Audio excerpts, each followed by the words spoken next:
오늘 함께 살펴볼 교리문답은 제43주일 112문답입니다. 10계명 가운데 제9계명이 가리키는 요구를 알려주는 하이데벨 교리문답 제43주일을 교독하도록 하겠습니다. 교리문답 제43주일 제112문 제9계명에서 요구하시는 것은 무엇입니까? 반드시 나는 누구를 대하든지 거짓 증언을 하지 않고 다른 사람의 말을 왜곡하지 않으며 험담하거나 욕을 하지 않고 분별 없이 사정을 들어보지 않고 어떤 사람을 정죄하지도 정죄하는 일에 가담하지도 않아야 합니다. 오히려 나는 반드시 하나님의 무거운 형벌 아래 있는 마귀에게 속한 일인 모든 거짓말과 속임을 피해야 합니다. 법정에서나 그 외의 다른 어느 곳에서나 나는 반드시 진실을 사랑해야 하고 정직하게 말하고 고백해야 하며 내 이웃의 명예와 평판을 지켜주고 증진하기 위하여 내가 할 수 있는 일을 해야 합니다. 말씀 묵상 후에는 니케아 신경을 통해 우리의 신앙을 함께 고백한 후 시편 26편 4절, 5절, 8절을 이어서 부르도록 하겠습니다.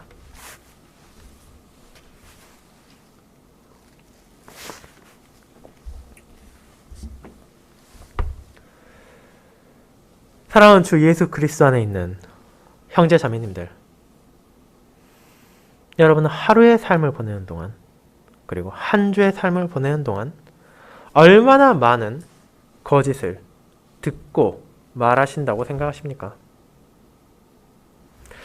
어쩌면 그다지 많지 않을 것이라 느낄지도 모릅니다. 하지만 실제로 그렇습니까?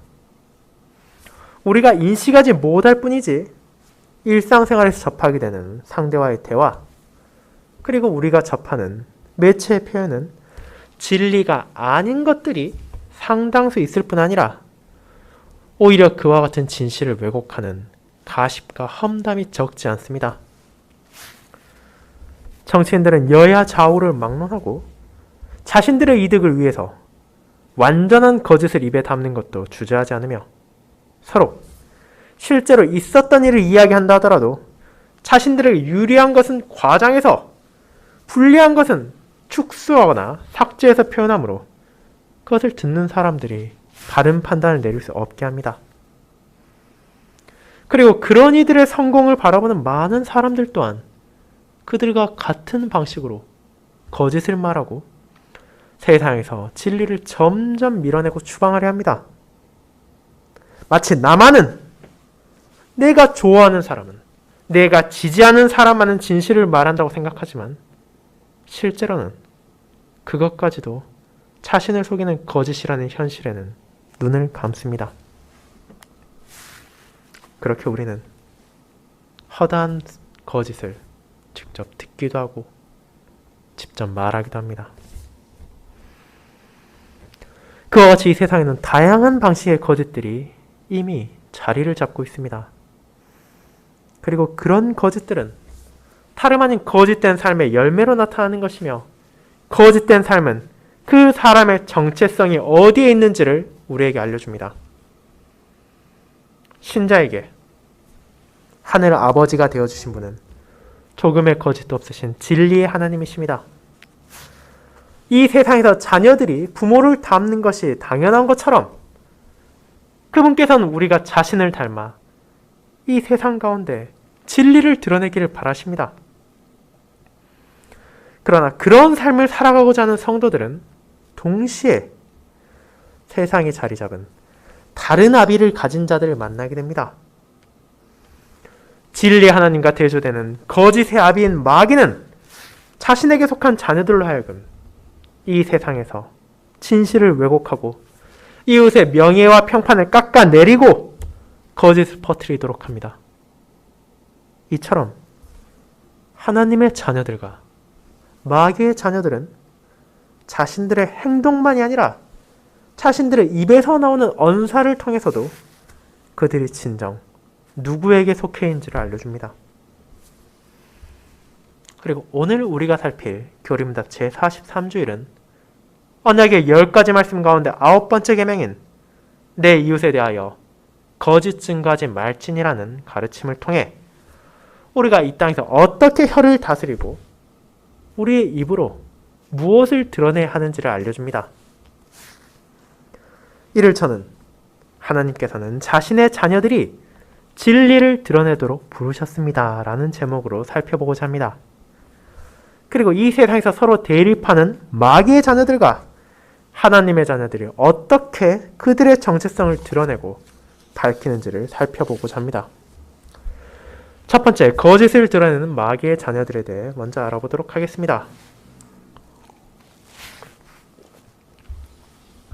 형제자매 여러분, 언약의 10가지 말씀이 담고 있는 소명과 가르침에 대한 우리의 여정도 어느덧 끝을 향해 나아가고 있습니다. 우리는 지난 주일까지 8개의 계명을 살펴볼 수 있었으며 각각의 말씀이 사람의 죄악을 어떻게 드러내며 그런 죄인인 우리들이 어떻게 하나님을 사랑하고 이웃을 사랑하며 살아갈 수 있는지에 대해 알아보았습니다. 그렇다면 도적질하지 말지니라는 제8계명은 어떤 의미를 가지고 있었습니까?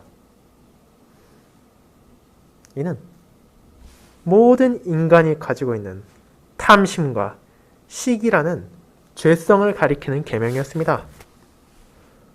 죄로 인해 파탄난 세상 가운데 대부분의 사람들은 그 감정에 휘둘리며 살고 있습니다. 수많은 이들이 남의 것을 가지고 싶어하고 남들이 경험하지 못한 것을 즐기고 싶어하며 남들이 닿을 수 없는 위치에서 살아가기를 원하고 있습니다. 그리고 그 욕망에 이끌려 살아가는 것이 자연스럽고 당연하다고 인정받는 세상에서 신자들 역시 그 영향에서 자유롭지 못한 것이 우리의 현실입니다. 그렇지만 하나님께서는 자신의 자녀들이 탐욕에 이끌려 살아가는 것이 아니라 소명에 따라 살아가기를 원하십니다. 그분께서는 성도들에게 청지기로서의 소명을 주셨습니다. 오늘날 잘 사용되지 않는 표현인 청지기란 어떤 의미를 지니고 있었습니까? 이는 단순히 하인이나 종 중 한 명을 말하는 것이 아닙니다. 보디발의 집에서 요셉이 받은 직무를 통해 우리가 청지기가 종에게는 영광스러운 자리였음을 알게 됩니다. 청지기란 주인으로부터 자신의 재산을 함부로 사용하거나 잘못된 방식으로 남용하지 않을 것이란 신뢰를 받는 자이며 그에 따라 가정에서 주인을 대신해 재산을 활용하고 다른 종들을 다스릴 수 있는 자율적인 권위를 받은 자입니다. 그렇게 청지기는 마땅히 자신의 능력을 다해서 주인의 영광을 높이고 그 주인의 뜻에 따라 합당하고 지혜롭게 그의 재산을 사용해야 합니다. 이제 우리는 그렇다면 대체 하나님께서 언제 우리를 청지기로 부르셨는가에 대한 의문을 가질지도 모릅니다. 그리고 그 의문은 우리의 시선이 창세기 2장 만물이 창조되었을 때를 바라볼 때 풀리게 됩니다. 하나님께서는 하늘과 땅 사이 모든 것을 창조하시고 아담에게 청지기로서의 소명을 주셨습니다. 단순히 그 모든 만물을 소유하고 즐기라고 말하신 것이 아니라 그것들을 경작하고 지키라고 말하셨기 때문입니다. 그리고 이 소명은 신약시대도 여전히 성도들에게 주어지고 있습니다. 예수님께서도 자신을 따른 이들에게 청지기로서의 자세로 주인을 기다리며 회의하거나 나태하지 말고 신실히 아버지의 뜻에 살아갈 것을 알려주셨을 뿐 아니라 사도 베드로 역시 자신의 서신을 받을 신자들에게 너희에게 주어진 은사를 받은 대로 선한 청지기와 같이 서로에게 봉사라고 권면했습니다. 그렇게 이 순간을 살아가는 저와 여러분 역시도 그와 같은 영광스러운 하나님의 청지기라는 소명을 받았습니다. 우리가 이 소명을 인식했다면 이제 청지기로 산다는 것이 어떤 것인지를 생각해야 할 필요가 있습니다.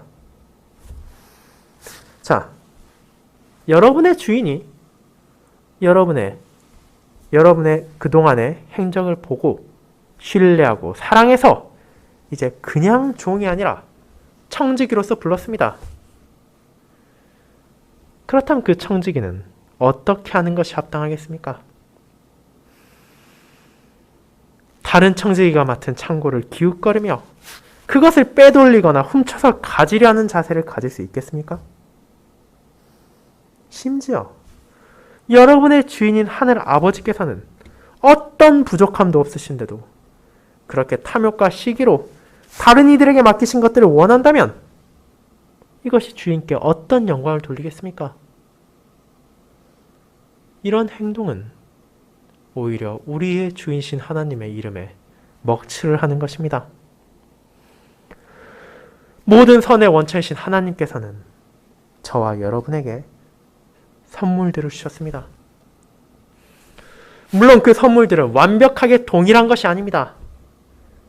누군가는 물질적으로 더 많은 것을 받았을 수 있으며 누군가는 영적으로 더 풍성한 은사를 받았을 것입니다.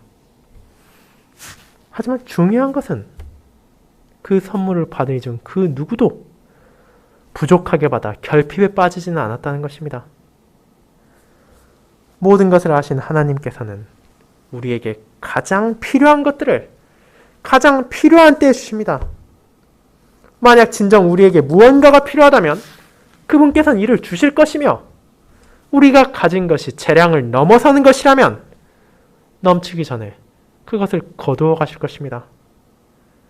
그렇게 1달란트 받은 자는 1달란트를 선용하고 10달란트 받은 자는 그에 합당한 책임감을 가지고 이를 사용해야 할 뿐이며 남이 가진 것들을 부러워하거나 질시할 필요가 전혀 없다는 것을 제110문답을 통해 우리는 함께 고백했습니다.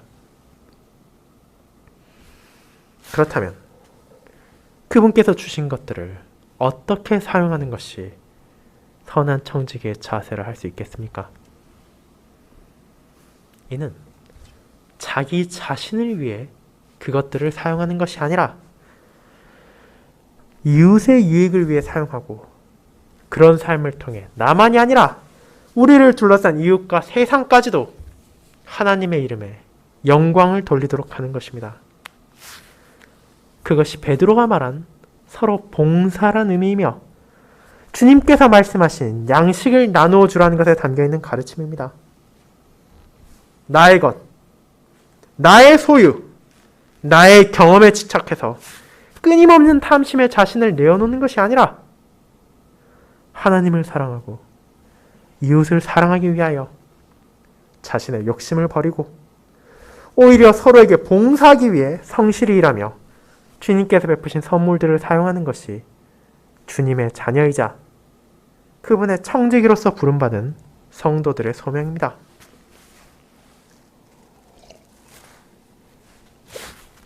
제8계명의 가르침을 통해 탐욕에 대한 욕망을 내려놓아야 하는 자세를 배운 신자들은 이제 이어지는 내 이웃에 대하여 거짓 증가하지 말지니라는 제9계명을 바라보게 됩니다. 이 계명은 듣는 사람들에게 즉각적으로 법정의 상황을 떠올리게 합니다. 사건의 판단을 내리기 위해 판사가 양측의 변호를 듣고 필요하다면 증인을 부릅니다. 그리고 증인은 그 상황에서 자신이 알고 있는 것 혹은 자신이 경험한 것에 대해 솔직하게 말함으로 사건의 진실을 밝히고 무고한 죄인이나 무고한 피해가 발생하지 않도록 증언할 것을 요구받습니다.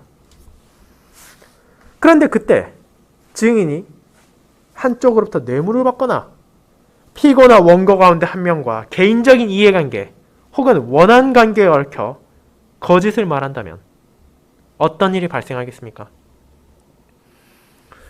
혹은 직접적으로 거짓을 말하지 않는다더라도 사건에 연관된 진실을 온전히 말하는 것이 아니라 자신의 감정에 따라 어떤 것은 숨겨버리고 다른 어떤 것은 과장해서 말한다면 사건의 실체가 밝혀지는 대신 왜곡된 사실이 마치 진실인 양 드러나게 될지도 모릅니다.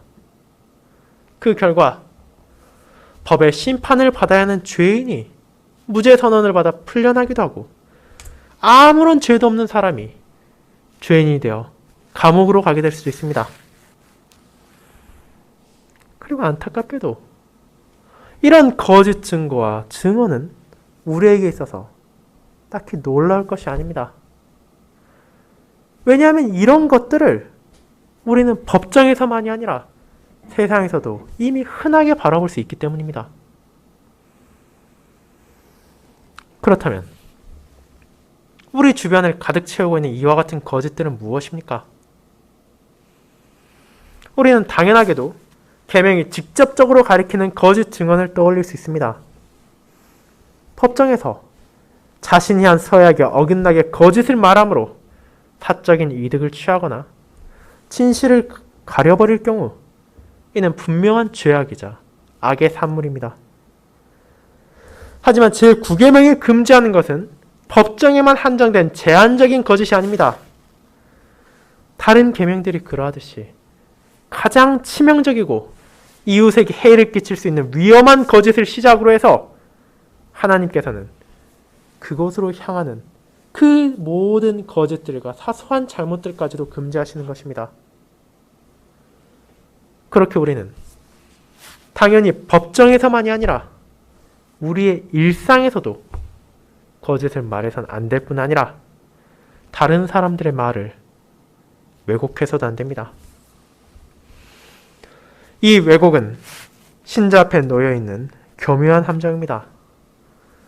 사람은 단 한 점의 거짓을 섞지 않고도 얼마든지 진실을 숨길 수 있으며 다른 사람들을 위험에 빠뜨릴 수 있습니다. 우리는 종종 정치인들이나 기업가가 법정에 나가서 하는 증언들이 그런 방식을 가지고 있었음을 뒤늦게 깨달을 때도 있습니다. 물론 대놓고 위증을 하는 경우도 얼마든지 찾아볼 수 있지만 거짓을 말하지 않고도 100개의 진실 가운데 단 하나를 제외하므로 실제 일어난 것과는 전혀 다른 방향의 인상을 주기도 하며 90의 잘못을 숨기고 마치 남아있는 10의 사실을 100인 것처럼 과장해서 상황을 왜곡하기도 합니다. 심지어 그런 잘못을 저질렀음에도 불구하고 마치 자신은 거짓을 말하지 않고 파편적이지만 진실만을 말했으니까 아무런 잘못이 없다고 주장하기까지 합니다. 그리고 우리의 일상생활에서도 이런 왜곡이 가장 잘 드러날 때가 있습니다. 그것이 바로 남의 뒤에서 상대방을 험담하거나 욕을 하며 정죄할 때 나타납니다. 흔히들 가십이라고도 말하는 비방을 우리는 종종 듣게 됩니다. 때로는 신문이나 뉴스를 통해 접할 때도 있으며 그렇지 않으면 이웃과의 대화에서 주변인들에 대한 험담을 접할 때도 있습니다. 그런 대화 내용을 한번 떠올려 보시길 바랍니다. 그것이 정말 여러분과 이웃의 유익을 위한 것입니까? 그 대화의 대상이 되는 사람의 전후 사정과 실제 일어난 일들을 분명하게 표현하고 그에 따른 판단을 내려 그를 돕기 위한 것입니까? 많은 경우 이런 험담은 조금의 잘못을 과장해서 그를 비난하는 것이며 때로는 사실과 무관하게 실제 일어나지 않은 일에 대한 소문을 확산하므로 상대의 평판을 깎아내릴 뿐입니다. 그러면서도 그런 언사에 대해 조금의 죄책감도 느끼지 못한 채 아니 그 사람이 잘못했으니까 우리가 이렇게 말하는 것 당연한 거 아니냐고 생각하기까지 합니다. 하지만 그런 판단의 기준이 정말로 하나님의 말씀에 있는 것입니까? 그렇지 않으면 우리 마음의 욕망에 따른 것입니까? 사도 바울은 하나님 앞에 합당하지 못한 일을 하는 자 가운데 분명 비방하는 자도 포함하고 있다는 것을 기억하기 바랍니다. 그리고 주님께서도 자신을 따른 이들을 향해 남들을 함부로 비판하지 말 것을 명령하셨습니다. 그건 역시 제9계명 가운데 드러나는 하나님의 뜻이기 때문입니다. 물론 이 말이 죄를 용납하고 받아들이라는 것이 아닙니다. 누군가가 잘못을 저질렀다면 그가 돌이킬 수 있도록 이를 깨우쳐 주어야 하며 필요하다면 법적인 조치를 취해야 할 때도 있을 것입니다. 하지만 험담이나 가십은 그와는 다른 것입니다. 이는 상대방의 평판을 깎아내릴 뿐 그를 진정으로 위하는 것도 아니며 그가 죄에서 돌이킬 수 있도록 돕는 것도 아닙니다. 그저 남의 잘못을 혹은 실제로 저지르지 않았던 일까지도 뒤에서 수군거리며 저열한 쾌감을 누리는 것뿐입니다. 그렇게 우리는 무분별한 정죄에 참여해서도 안 됩니다.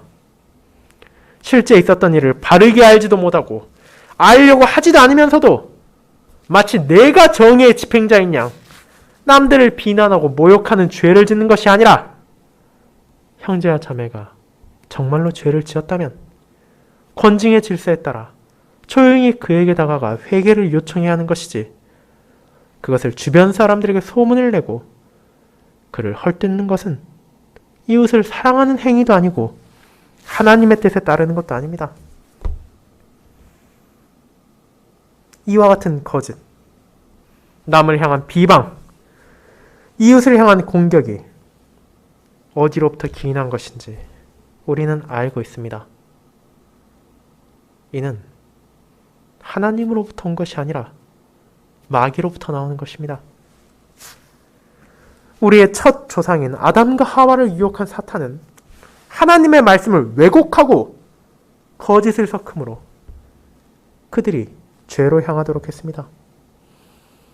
그리고 그의 공격은 두 번째 아담인 예수 그리스도께서 이 땅에 오셨을 때도 향했습니다. 주님께서 광야에서 시험을 받으셨을 때 마귀가 한 말을 자세히 살펴보면 하나님의 말씀을 사용해서 예수님을 유혹하기도 했다는 것을 알 수 있습니다. 그는 놀랍게도 두 번째 유혹에서 기록되었으니라고 말하며 구약 성경을 인용해서 잘못된 방식으로 사용하므로 예수님을 죄의 길로 끌어들이려 했습니다. 이와 같은 아담과 예수님을 향했던 사탄의 거짓에서 우리는 제9계명에서 금지된 것이 무엇인지를 바라보게 됩니다. 전능하신 하나님 앞에서 거짓을 말하고 그분의 말씀을 왜곡해서 생명의 길이 아니라 멸망의 길을 다른 이들이 향하게 하며 하나님의 거룩한 이름을 험담하며 더럽히는 것입니다. 그리고 죄인들은 그런 자신들의 아비를 따라 이 땅에서 거짓을 드러내고 전파하는 데 힘쓰고 있습니다. 비록 그들이 진리를 말한다고 하더라도 온전한 진리가 아니라 왜곡되고 과장된 것을 말하므로 진정 밝혀져야 할 진실이 감추어질 뿐 아니라 그런 거짓을 통해 이웃을 세우기는커녕 그들의 평판을 공격하고 험담과 가십을 통해 서로를 공격할 뿐입니다. 그렇게 예수님은 진리를 거부하고 거짓에 머무는 것을 선택한 이들을 향해 너희는 너의 아비 마귀에게서 났으니 너희 아비의 욕심대로 너희도 행하고자 하는지라. 그는 처음부터 살인한 자요 진리가 그 속에 없으므로 진리에 서지 못하고 거짓을 말할 때마다 제 것으로 말하나니 이는 그가 거짓말쟁이요 거짓의 아비가 되었음이라. 요한복음 8장 44절 말씀입니다. 결국 죄인들은 거짓의 자녀된 자로 마귀의 자녀로서 진리를 거부하고 믿지 않는 것입니다. 사랑하는 형제자매 여러분, 그렇다면 여러분은 이런 거짓의 죄와 무관하다고 자신할 수 있습니까? 우리 역시도 조금이라도 마음을 놓고 의식하지 않으면 이와 같은 거짓과 비방이 너무도 쉽게 동조하고 그것을 참여하며 즐기기 쉽다는 것을 잊지 말아야 합니다. 우리는 결코 거짓을 말해서는 안 될 뿐더러 진실같이 보인다 하더라도 제한된 정보와 지식으로 남을 정죄하거나 판단해서도 안 되며 그런 일에 가담하지도 말아야 합니다. 왜냐하면 그 모든 것이 우리의 하늘아버지이신 하나님께 속한 것이 아니라 하나님의 무거운 형벌 아래 있는 마귀에게 속한 일이기 때문입니다. 우리가 진실로 하나님의 자녀이며 그분께 속한 백성들이라면 우리의 말을 통해서도 마땅히 거짓이 아닌 진리가 드러나므로 마귀가 아닌 하나님이 이 세상 가운데 나타나야 할 것입니다. 이를 두 번째, 진리를 드러내는 하나님의 자녀들을 통해 알아보도록 하겠습니다.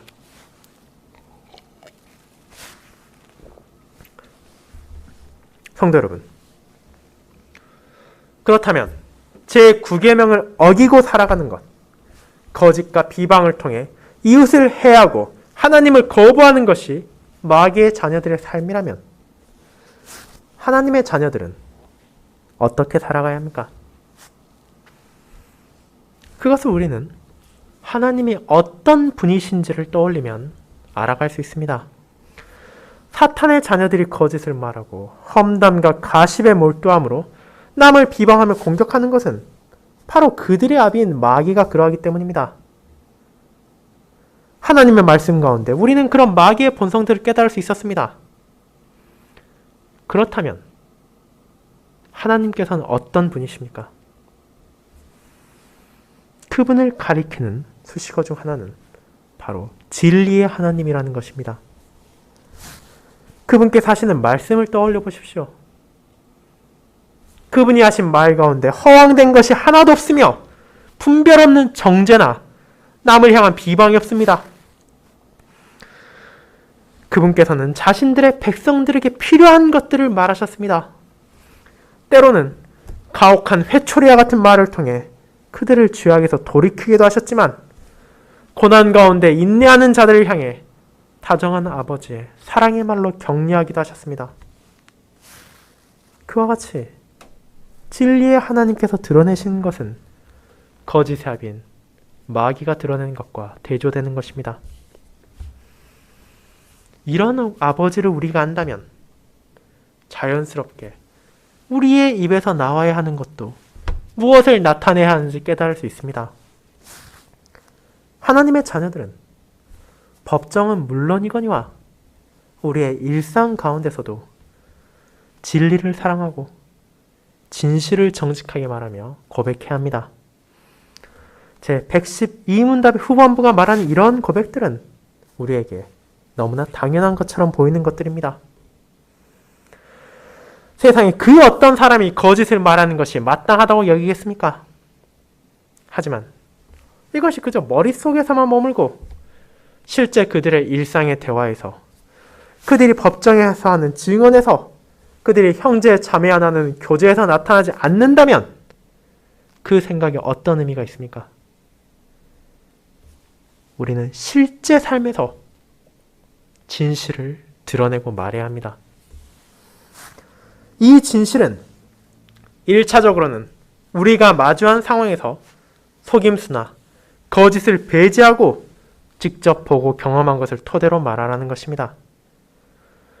자신의 이득을 위하여 진실을 숨기려 하거나 사소한 진실을 마치 큰 것이냐 과장하는 것은 계명이 금하는 것에 포함된 것입니다. 다른 계명들이 그러하듯이 우리가 하나님을 향한 사랑 안에서 우리의 이웃들을 자신과 같이 사랑한다면 우리가 표현해야 할 진실이 우리에게 해를 끼치고 우리에게 어려움을 준다 하더라도 그것을 숨겨서는 안 될 것입니다. 그것이 바로 반드시 진실을 사랑하고 정직하게 말하고 고백해야 한다는 문장의 의미입니다. 하지만 궁극적으로 이 고백은 우리의 경험, 우리의 부족한 진리를 넘어서 다원화되는 세상에서 유일한 진리이며 생명의 길인 하나님의 말씀을 바르게 지키고 드러내야 한다는 것을 포함합니다. 오늘날 세상은 단 하나만의 진리가 있다는 것을 부정하고 있습니다. 이 땅의 문화들이 옳고 그름의 문제가 아니라 다들 차이가 있을 뿐이라고 말하는 것을 넘어서 이제 그런 관점을 사상과 종교에도 들이대고 있습니다. 많은 정치가들과 시민운동가들은 이제 우리의 종교에도 어떤 우월도 없으며 무엇을 믿든 간에 그저 신실하게 살고 남에게 폐만 안 끼치면 된다고 주장할 뿐만 아니라 이런 생각들을 받아들이지 않는 사람들을 향해 편협한 자들이라고 모욕하기까지 합니다. 그리고 실제로 기독교 안에서도 이런 관점은 점점 영향력을 넓혀만 가고 있습니다. 주님 안에서 살아가지 않고 하나님을 믿지 않아도 자신이 믿는 종교에만 신실하다면 구원을 받을 것이라 주장하는 이들이 있는가 한편, 다른 한편에서는 그 정도까지의 주장을 펼치지 않을지라도 다른 신자들이 무엇을 믿건 상관해서는 안 되며 그들의 교리적 주장이 비록 잘못되었을지언정 그것을 받아들여야 한다고 말하는 이들도 있습니다. 그 결과 교회라는 이름을 걸고 그리스도를 주로 섬긴다고 말하면서도 제각각의 생각을 하고 제각기 다른 행동과 주장을 펼침으로 이 세상과 이웃들이 보았을 때 도대체 누가 말하는 것이 진리인지 구별할 수 없을 정도의 상황이 되어버렸습니다. 그런 세상의 풍조 가운데 살고 있기에 우리는 더더욱 진리를 붙잡아야 할 필요가 있습니다. 하나님께서 자신의 말씀을 통해 전해주신 구원의 복음을 마음대로 조각내거나 파편화시키지 않고 전 성경에서 밝혀지는 그분의 진리를 전해야 하며 그것이야말로 우리가 세상과 이웃을 향해 나눌 수 있는 가장 분명하고 흔들리지 않는 생명의 길, 유일한 진실이라는 것을 기억해야 합니다. 아버지의 자녀로서 마땅히 그분의 진리 안에 거하고 그 진리야말로 우리를 속박하고 구속하는 것이 아니라 자유롭게 한다는 것을 밝혀야 합니다. 그리고 이를 통해 우리의 이웃과 형제, 우리의 자매들이 욕망과 거짓의 종이 되어 묶이는 것이 아니라 진정한 자유, 오직 진리 안에서 가질 수 있는 참된 기쁨을 누릴 수 있도록 하는 것이 하나님의 자녀에게 주어진 소명입니다. 그리고 마지막으로 교리문답은 제9계명을 해설하며 한 가지 제안을 둡니다. 그것은 비록 진실이라 하더라도 우리가 남을 상처 주고 괴롭히기 위해 사용해서는 안 된다는 것입니다. 이것은 이 계명의 두 번째 돌판, 이웃을 사랑하는 방식에 대해 기록되었음을 떠올릴 때 분명해집니다. 우리는 때때로 진실을 통해서도 남에게 피해를 주고 명예와 평판을 추락시킬 수 있다는 것을 알고 있습니다. 일에 대한 배경 지식을 온전히 알지 못한다 하더라도 무언가가 일어났을 때 혹은 누군가의 과거에 일어난 일을 깨달았을 때 그것을 조용히 퍼뜨리기만 한다면 우리가 더 이상 무언가를 할 필요도 없이 때로는 누군가의 일상이 무너지고 가정이 파탄나며 삶이 깨어지기 시작하기도 합니다. 하지만 그것이 여러분이 이웃을 사랑하는 방식이라 말할 수 있습니까? 물론 그것은 세상의 방식이라고 말할 수 있습니다. 하지만 하나님의 자녀들인 신자가 사용할 수 있는 것은 아닙니다. 형제와 자매의 삶이나 교리에서 신자로서 합당하지 않는 것을 보았을 때 우리는 그들을 험담하는 것이 아니라 그들이 회개할 수 있도록 인도해야 합니다. 그들의 잘못을 깨우치지 않고 몰래 뒤에서 비방하는 것이 아니라 그들 앞에 나아가 그들이 죄에서 돌이킬 수 있도록 조언해야 하며 필요한 경우 다른 사람들과 함께 그리고 거기서도 안 된다면 당회의 도움을 받아 권징의 과정을 바르게 거쳐야 합니다. 그것이 그리스도께서 우리에게 주신 바른 질서이며 형제와 자매를 사랑하는 방식이기 때문입니다.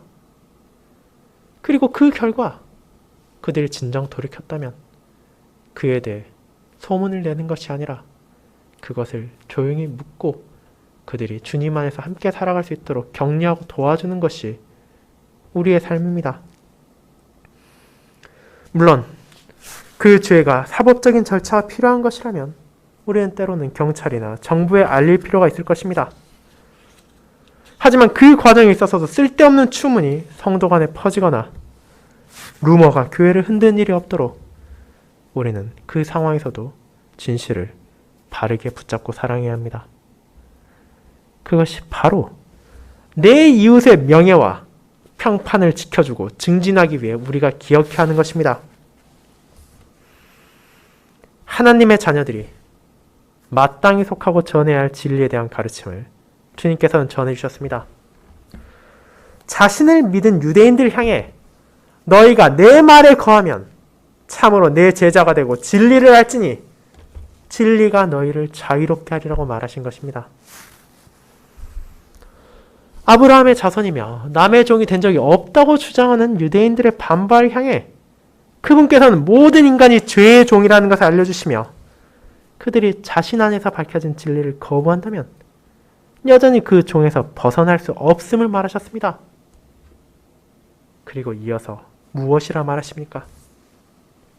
하나님이 너희 아버지였으면 너희가 나를 사랑하였으니 라고 말하심으로 아버지의 자녀된 신자들이 누구를 사랑하고 무엇을 사랑해야 하는지를 알려주셨습니다.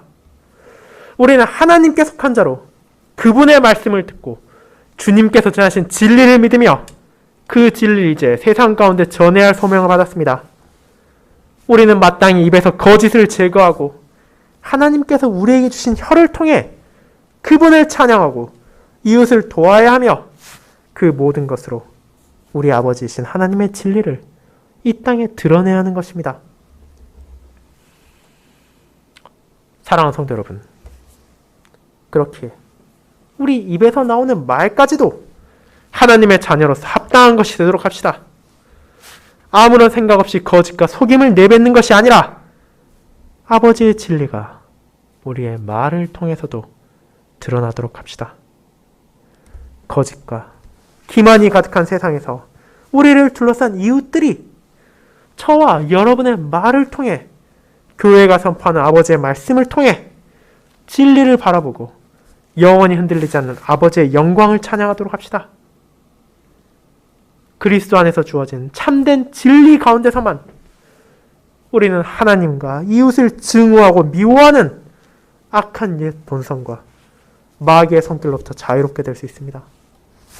그리고 이번 한 주 그런 진리를 증거함으로써 우리가 누구에게 속해 있는지를 만천하에 드러내며 아버지를 향한 우리의 사랑을 보이도록 합시다.